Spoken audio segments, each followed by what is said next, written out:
Hi everyone. Welcome to Style3D channel. Today, I'll introduce a series of tools under the assets. The first tool is Edit Texture. After clicking Edit Texture, the texture information will be displayed in the 2D window.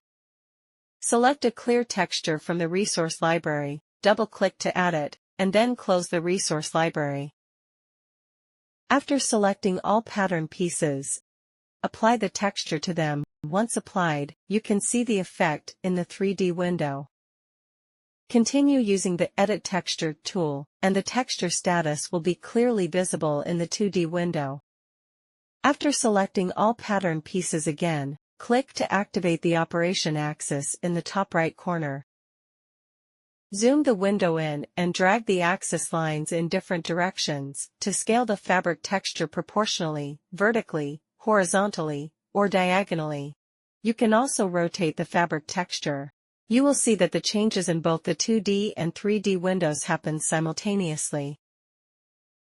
It also supports selecting all pattern pieces in the 3D window and using the same operation axis to adjust. These adjustments are made to the fabric texture, not the yarn direction of the pattern piece. If you want to restore the fabric's direction, right-click on any pattern piece and select Reset Rotate. After applying it, the fabric will return to its initial state. We just made adjustments to the fabric. Now, let's demonstrate adjustments to the yarn direction of the pattern piece.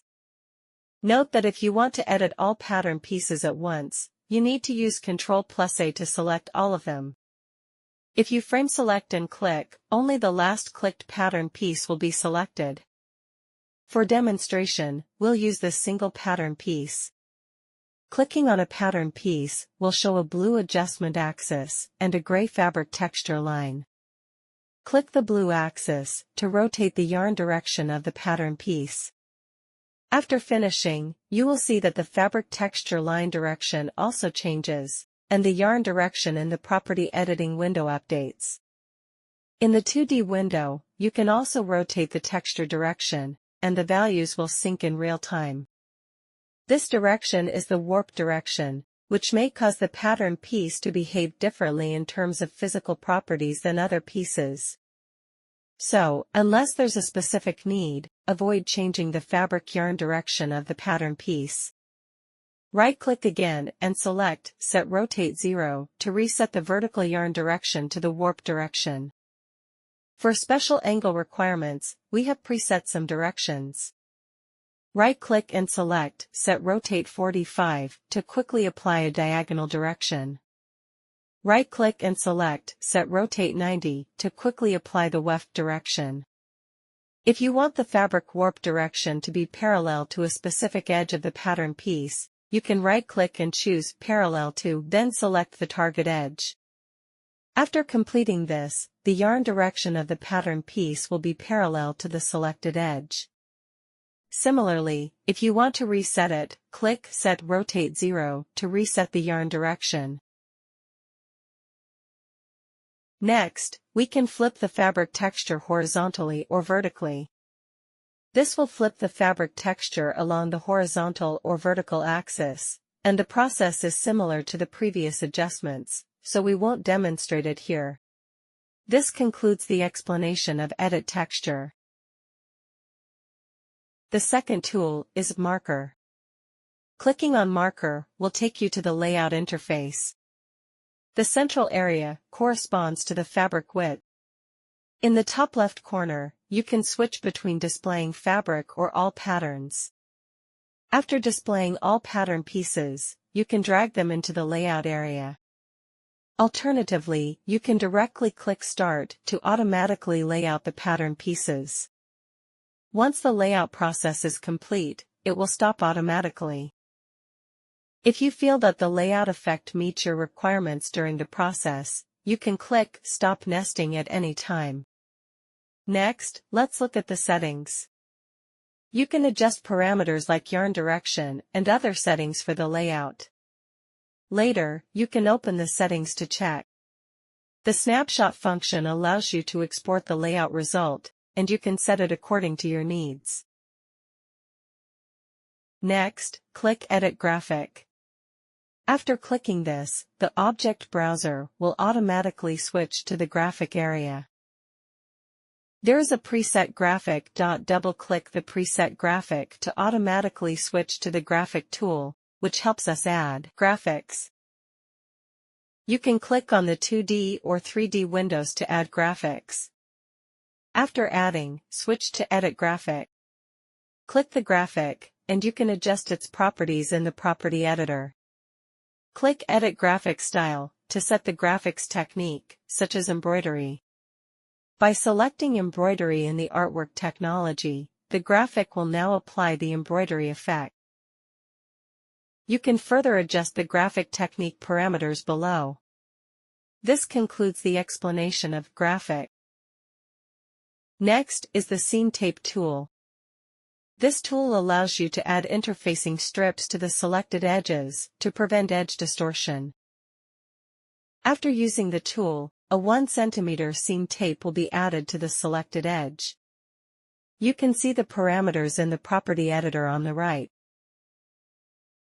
The Edit Pattern tool can also be used to set and adjust the interfacing effect. When you select an edge, you can adjust the parameters in the Property Editor. Currently, the fabric and interfacing effects are only visible in the 3D window, not the 2D window. To see them in the 2D window, find the floating toolbar for Fabric and Color, and click to show the texture and 2D color. Now you can see the relevant information in the 2D window. Next is Button. You can left-click to add a single button, or right-click on the line to add multiple buttons. For demonstration, let's use a clean edge. In the pop-up window, you can add buttons isometric or custom interval. Let's try adding isometric. The distance sets the vertical length of the button from the selected edge. By changing it to 1, the button will be 1 cm away from the edge.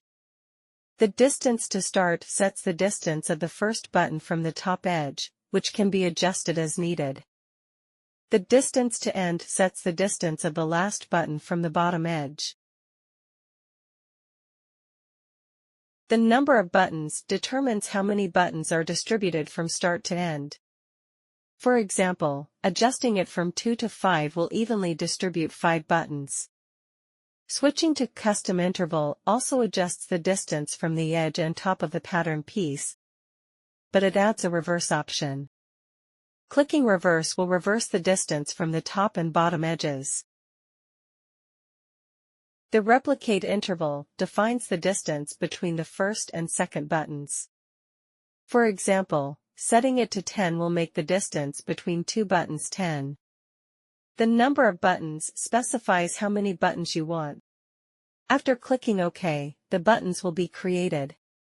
This operation applies to the clean edge of the pattern piece. You can also perform the same operation on internal lines of the pattern piece. Right-click on the line to open the same pop-up window, and then you can add a group of buttons. Reset 3D position. You can reset the button's position in the 3D window. Flip. You can flip the button from the front of the pattern to the inside. Unlink buttons. You can ungroup the buttons into individual buttons. After clicking, you can select a single button unlike before, where the entire button group was selected. Next, there's Deactivate and Freeze. You can make the button not participate in simulation, or freeze it. Next is Convert to Buttonhole. After clicking, all the buttons will be converted into buttonholes. If you want to convert them back to buttons, you need to use the Buttonhole tool. Right-click to convert them back to buttons. Next is Smart Convert to Trim. Copy, paste, delete buttons, and other operations. I won't go into details here. Next, let's look at Buttonhole. The Buttonhole tool operates in the same way. You can left-click to add a single buttonhole, or right-click on the line to add multiple buttonholes. Next is Fasten Button. you can select a button to connect it to a buttonhole. After connecting, a green dashed line will appear in the middle, indicating that the button is connected to the buttonhole. You can also clearly see in the 3D window that the button has moved to the buttonhole above. Click Simulation, and the button will be attached. After selecting again, you can remove the button attachment. Click Simulation again, and the button and buttonhole will return to their original positions. Next is Zipper. Click to select the starting point of the first edge, double-click to select the endpoint. Repeat the same operation on the second edge. The zipper is now set. After clicking Simulation, you can see that it's tangled in the middle, which is because there was a sewing line in the middle of the original pattern, causing the zipper to be squeezed in the middle. Use the sewing tool to select the existing sewing line and delete it. After simulation, you will see that the zipper looks normal. So, be careful, there should be no sewing lines between the two edges of the zipper. In the 2D window, select the zipper and move it upward to separate the zipper and the pattern. After selecting the zipper, you can also adjust some zipper parameters on the right. Click Edit Zipper Style, and you can adjust the parameters of the zipper teeth, stripe, slider, puller, and stopper. This concludes the zipper section. Next, we have Edit Top Stitch, Segment Top Stitch, Free Top Stitch, and other operations. Their usage is similar to editing the sewing lines. Let's demonstrate with the Segment Top Stitch. You can quickly add a top stitch equal in length to the segment. Currently, the default top stitch in the object browser is being applied. To make it clearer, change the color of the top stitch to a darker one. Zoom in the window, and now you can clearly see the mark line in the 3D window. Next is Free Top Stitch. You can freely draw the distance of the line segment according to the length you want. There's also a Seamline Top Stitch. The Seamline Top Stitch can freely set the length of the mark line on both sides of the sewing line. After applying, you can see that the top stitch is generated on both sides of the sewing line. Next is Edit Piping and Piping. Let's demonstrate by adding piping to the cuff. Click the start point of the piping, double-click to select the end point. You can see the piping status in the 3D window. Then, use the Edit Piping tool. Select the piping, and you can adjust the parameters in the Properties bar. You can change the piping shape to circular or U-shape. And also switch the fabric used for the piping. You can adjust it freely according to your needs. Next is Edit Puckering and a series of tools. They are similar to the sewing line tools. You can quickly add puckering to the net edge, slash and side line. After clicking, it will be added. Afterward, you can adjust the pleat normal strength and puckering specification in the Properties bar. You can adjust parameters such as density, length, etc. according to the effect. Free puckering can be added freely to the net edge slash and side line. You can freely add puckering in sections, layer different puckering effects. If you want to apply different puckering effects, you can add a new puckering in the object browser. Then, use Edit Puckering to select the corresponding pleat. Right-click on the pleat material, and apply it to the selected pleat. You can then adjust the pleat style. This way, you can apply different puckering effects. Next, there's a tool called Light. Click the drop-down under Lighting to see various preset light source types. Click the area light source to add a surface light to the scene. Click the light source, and you can adjust the light parameters in the Property Editor window to create different effects. Go to the Object Browser, click Scene. You can set the display effect of the light sources in the 3D window. The eye icon following the light can control the display and hiding of all lights in the scene. After clicking, all the applied lights will be displayed. If you want to hide them, you can click to hide individual light sources, or click to hide all lights. Various light effects can be combined with real-time ray tracing and offline rendering for viewing. If needed, you can search for Lighting Introduction and Setup Tutorial at our YouTube channel, which provides a detailed explanation of the parameters and effects of various light sources. That's it, guys, and I hope some of the tips will help your modeling work. If you like what we do, please liking, commenting and sharing this video.